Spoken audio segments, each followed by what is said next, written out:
Hello, and thank you for coming back to another episode. Today, I have got a fantastic guest, a friend, Mayuri, and we'll be talking a bit more about her experience. She would tell you how it's been for her. Yeah, like dryness and that's Drying up, itchy. Yeah. intense intense Mm, itching. Um, and that was one of the reasons I went to the doctors to ask, if I could have a local something, yeah. or think about doing HRT or whatever. And I was told by the GP then, oh, there are risks with taking HRT if you've not got flushes or if it's not a problem, you Mm, know, or it's not yet 12 months, go away, yeah. Yeah. That's really, I mean, So, that's something we will talk about later in terms of ensuring that primary care practitioners are actually educated about these symptoms. I mean, when you were talking about the panic attacks earlier, I remember I also experienced that.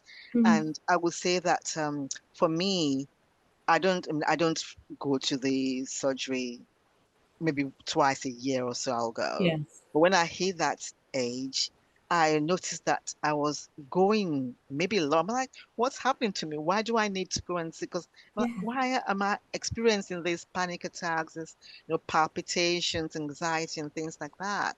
And you go and see the GP, and they can't really say anything. They don't really have anything for you because they probably didn't know it was, part of this transition that I was going through. And I didn't know that either at the time. It was later on as I started to read more about it that I got to know, okay, this is Yeah. not just me going crazy or thinking that Yeah. I've got Yeah. I'm going to have a heart attack imminently or things like that. But it was just part of this change, this transition that we go through.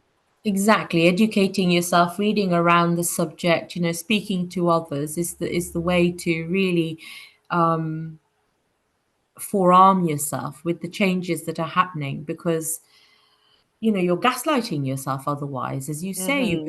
you worry what's happening to me, and it all lends to that sense of overwhelm, that sense of Yeah, disorientation because things are happening to you that just feel so extraordinary or so out of the normal, yeah, um, that you end up sort of questioning, sort of double yeah. guessing yourself.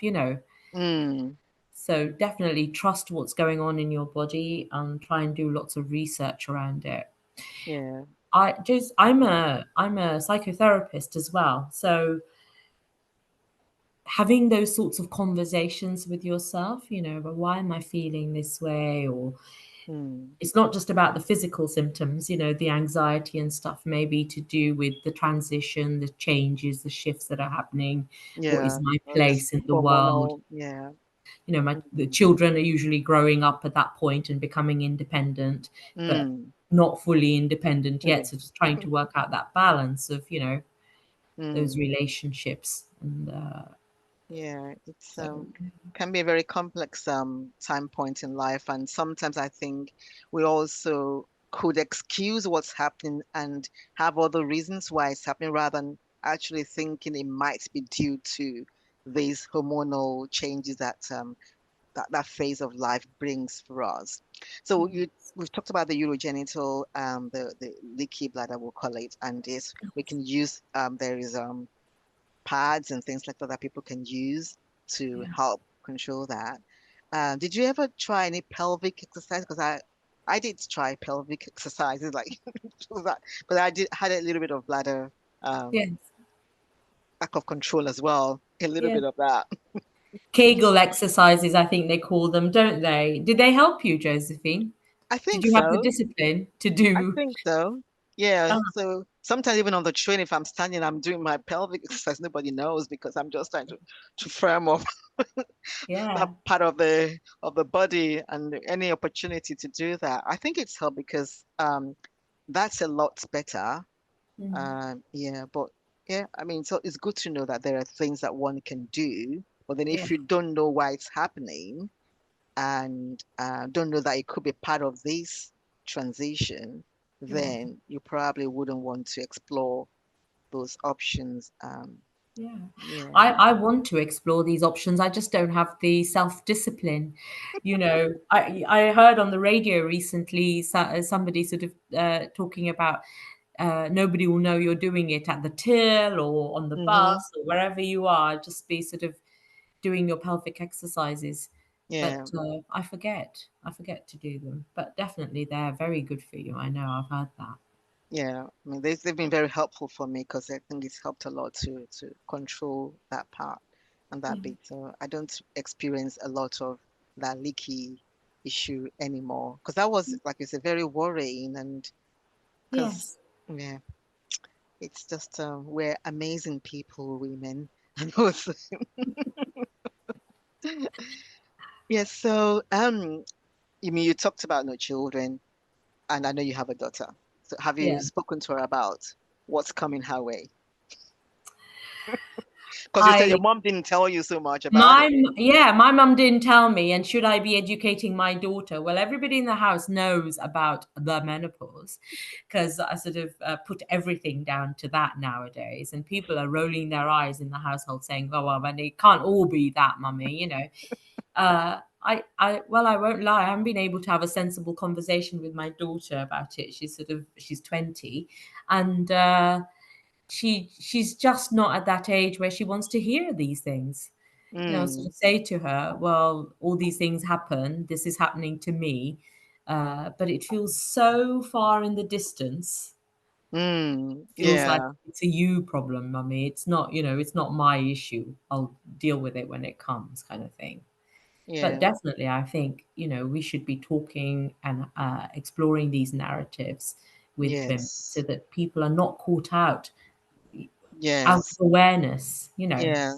That's very important. And even the sons, because um, you mentioned, feeling low sometimes, which I Yeah. also experience. And there will be times where I don't even want to cook. I don't doesn't feel like anything. Yes. Although I could disguise it a lot of times, people wouldn't know. But there are Yes. times you just like, no, I just can't be bothered. But then Yes. I could say, other people, well, can you help with maybe cooking and things like that. So I think it's important that the family around one knows about it, but as much or as little that we want to tell them, but at least to know that this is a Mm. challenging period. And like your daughter, well, you've mentioned it. It's in her brain somewhere. When she gets to that stage, she will remember, okay, that's Yeah. what. Okay, this can happen.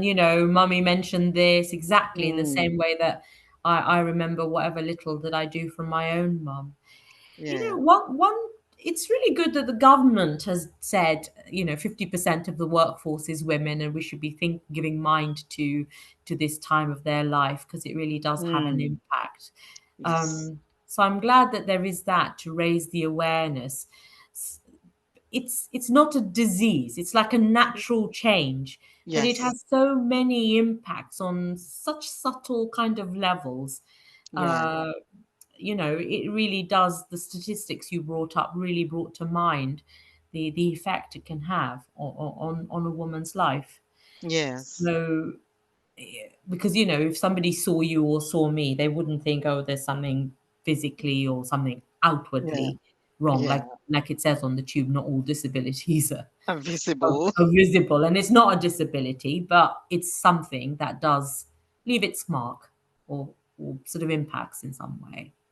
Yeah. No, well, Elo, I mean, I think the stats suggest that 1 in 4 women Mm, um don't experience it. So it's a very small proportion that don't mm, experience it, I think. mm, Yeah, so it happens. And what I also have got to understand is that, prior to maybe our generation, a lot of people actually left work because they mm, just couldn't cope during this mm. phase of life, Yes, and they just couldn't cope. And perhaps the employers might think differently about them or think that they're being sloppy and things like that, yes, not yes. knowing that they were going through this change. Yeah, so I think it's very important to have enabling environments in the workplaces to support women, especially being a huge proportion of the workforce. Absolutely agreed. Menopause affirmative policies and Mm. workplaces, so we don't lose all the experience, Yes, yes, the lived expertise and experience, the all. experience, professionalism, Mm. Mm. uh, and people sort of enabling people to be productive and Yeah, contributing. Absolutely. that's very important. So if I go back to you, describe the anxiety, the Mm. panic attacks. How did you cope with those? I cried a lot. I cried a lot, but I put things one and one together because I have some, I retrain as a psychotherapist, and I have peers who I used to meet up with regularly, women Mm. my age. And one of the last year sort of end of year presentations we had to do was a sort of reflective diary. And two of my colleagues on there, my peers, did a presentation on the menopause, that they were going through the menopause and that they were increasingly in their practice getting women coming who were going through the change, feeling an anxiety, feeling depression, getting panicky, getting brain fog, Mm. and that this was a recognized symptom of the menopause.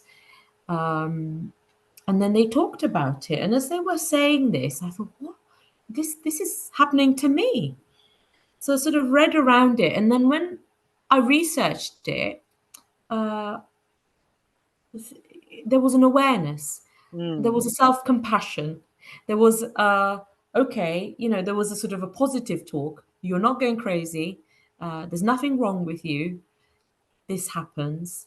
This is a normal part of the change. It affects some women, and this is how it's affecting you.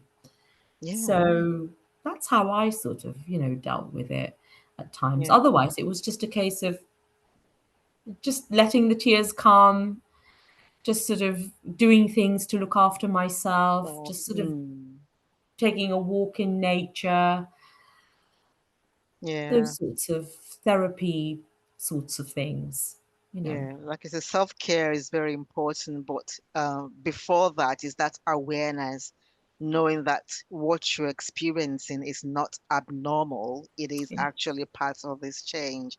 And this is one of the reasons why we're doing this series to share experiences so that people who might be going through similar experiences can be assured that, okay, you're not going crazy. It is Yeah. just part of this phase of life. And fingers crossed, hopefully, very soon we're going to cross over. I mean, Yeah. Mayuri feels better with certain symptoms already, and we can all Yeah. get there where we totally, become new people.